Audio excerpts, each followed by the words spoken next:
Bismillahirrahmanirrahim. Assalamualaikum warahmatullahi wabarakatuh. Yang saya takdimi pengasuh Pondok Pesantren Zainul Hasan Gigong, beliau Al-Mukarram Kiai Haji Muhammad Hasan Mutawakkil Allah SHMM. Yang saya hormati Bapak Rektor Universitas Islam Zainul Hasan Gigong, beliau Bapak Abdul Aziz Wahab BAM AG. Yang saya hormati pula Bapak Dosen Pengampu Mata Kuliah Pancasila, beliau Ustadz Nurul Jadid MED. Langsung saja, saya di sini Nisa Mufira Maulidia dari kelas 1C BAI akan mempresentasikan pertanyaan-pertanyaan yang telah saya jawab. Yang pertama, jelaskan sejarah lahirnya Pancasila sebagai dasar Indonesia. Pancasila lahir melalui proses yang sangat panjang dan melibatkan berbagai tokoh serta peristiwa yang sangat penting.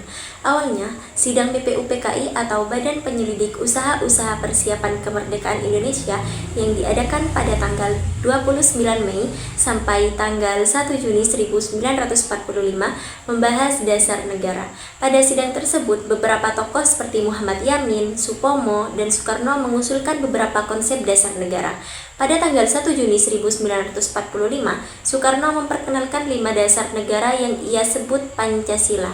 Kelima dasar tersebut mencangkup kebangsaan Indonesia, internasionalisme atau perikemanusiaan, mufakat atau demokrasi, kesejahteraan sosial, dan yang terakhir yaitu ketuhanan yang Maha Esa.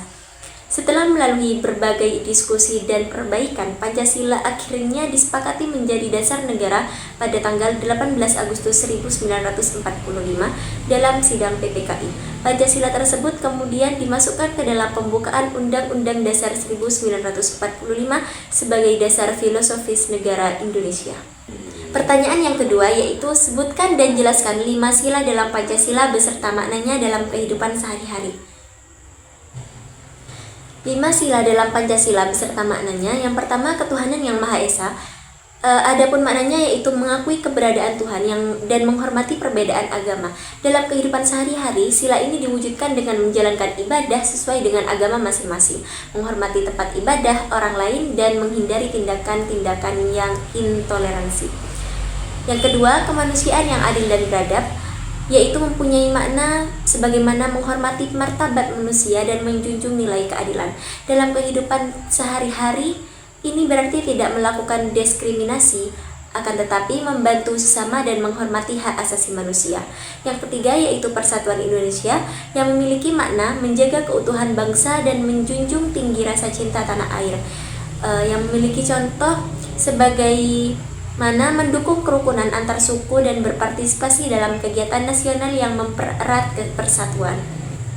Yang keempat yaitu kerakyatan yang dipimpin oleh hikmat kebijaksanaan dalam permusyawaratan atau perwakilan, yang memiliki makna mengutamakan musyawarah dalam pengambilan keputusan. Hal tersebut diterapkan dengan diskusi untuk mencari solusi terbaik dan menerima keputusan bersama dengan lapang dada. Yang terakhir yaitu keadilan sosial bagi seluruh rakyat Indonesia, di mana makna tersebut yaitu berusaha menciptakan kesejahteraan yang sangat merata, seperti contoh membantu masyarakat kurang mampu dan memperjuangkan keadilan-keadilan dalam berbagai aspek kehidupan. Pertanyaan yang ketiga yaitu apa yang dimaksud dengan nilai instrumental dan nilai praksis dalam Pancasila? Berikan contohnya. Yang pertama yaitu nilai instrumental, nilai-nilai yang dijabarkan dalam bentuk peraturan hukum seperti Undang-Undang Dasar 1945, peraturan pemerintah, dan undang-undang. Seperti contoh pasal 28 tentang kebebasan berpendapat sebagai penerapan sila kedua. Yang kedua, terdapat nilai praksis, yaitu implementasi langsung nilai-nilai Pancasila dalam kehidupan sehari-hari. Contoh, membantu korban bencana alam sebagai bentuk kemanusiaan. Pertanyaan yang keempat yaitu bagaimana kedudukan Pancasila sebagai ideologi negara dalam menghadapi tantangan globalisasi. Kedudukan Pancasila sebagai ideologi negara dalam menghadapi tantangan globalisasi yaitu Pancasila berfungsi sebagai filter dalam menghadapi globalisasi. Tantangan globalisasi tersebut sangat berpengaruh bagi budaya asing, krisis identitas, dan individualisme yang dapat diatasi dengan menjadikan Pancasila sebagai pedoman moral. Contohnya, Pancasila tersebut mendorong masyarakat untuk tetap menghormati nilai lokal sambil terbuka tetap inovasi global. Pertanyaan kelima yaitu, jelaskan peran Pancasila dalam mewujudkan keadilan sosial di Indonesia. Pancasila menekankan pentingnya pemerataan keadilan dalam berbagai aspek seperti ekonomi, pendidikan, dan kesehatan. Sila kelima tersebut juga memberikan dasar untuk membangun sistem yang adil, misalnya melalui program subsidi bagi masyarakat miskin dan membangun infrastruktur di daerah yang tertinggi. Selanjutnya, pembahasan bagian B, yaitu implementasi Pancasila dalam kehidupan berbangsa dan bernegara. Yang pertama, atau nomor 6, yaitu bagaimana hubungan Pancasila dengan UUD 1945, berikan contoh penerapannya dalam kehidupan bernegara. Pancasila adalah dasar ideologis, sedangkan Undang-Undang Dasar 1945 adalah dasar konstitusional. Pancasila memberikan nilai-nilai moral, sementara Undang-Undang Dasar 1945 yaitu untuk mengatur pelaksanaannya. Contohnya, di dalam pasal 29 ayat 2, yaitu menjamin kebebasan beragama sesuai sila pertama. Yang ketujuh, jelaskan pentingnya pengamalan nilai-nilai Pancasila dalam membangun kerukunan umat beragama di Indonesia.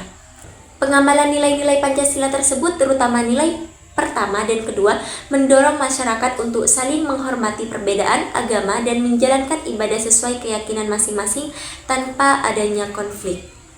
Nomor 8, yaitu berikan contoh nyata penerapan sila kedua, kemanusiaan yang adil dan beradab di lingkungan kampus.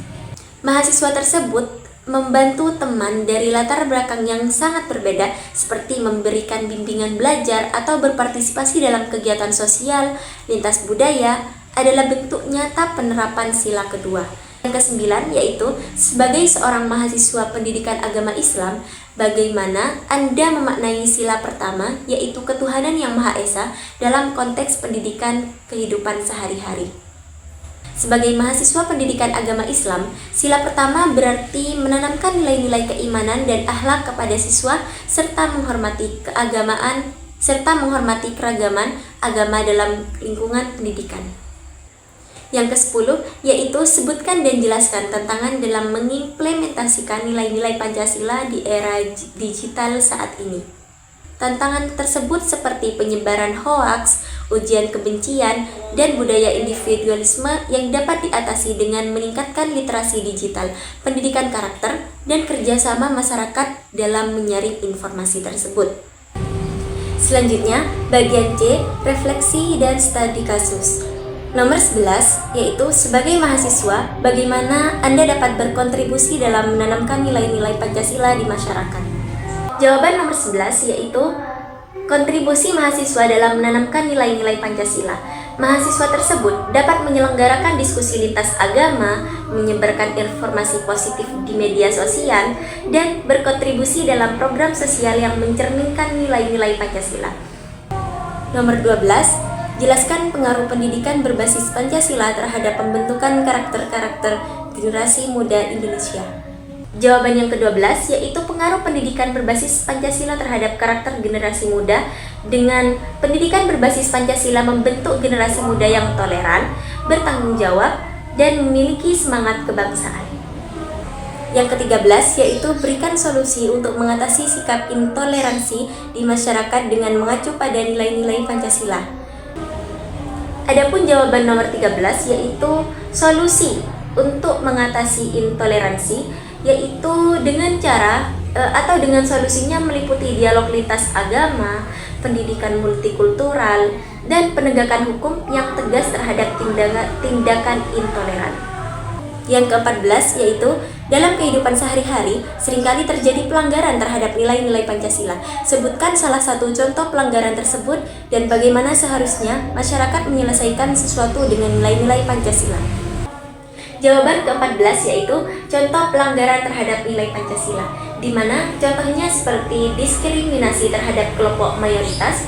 Solusinya adalah memberikan edukasi kepada masyarakat tentang pentingnya kesetaraan dan melaporkan pelanggaran kepada pihak yang berwenang. Yang ke-15 yaitu berikan analisis Anda tentang peran Pancasila dalam menjaga keberagaman Indonesia sebagai negara dengan banyak suku, agama, dan budaya. Jawaban untuk soal yang terakhir yaitu peran Pancasila dalam menjaga keberagaman. Pancasila tersebut menjamin hak-hak setiap individu untuk menjalankan agama, budaya, dan tradisinya masing-masing tanpa adanya diskriminasi, sehingga keberagaman menjadi kekuatan bangsa. Sekian presentasi dari saya. Wassalamualaikum warahmatullahi wabarakatuh.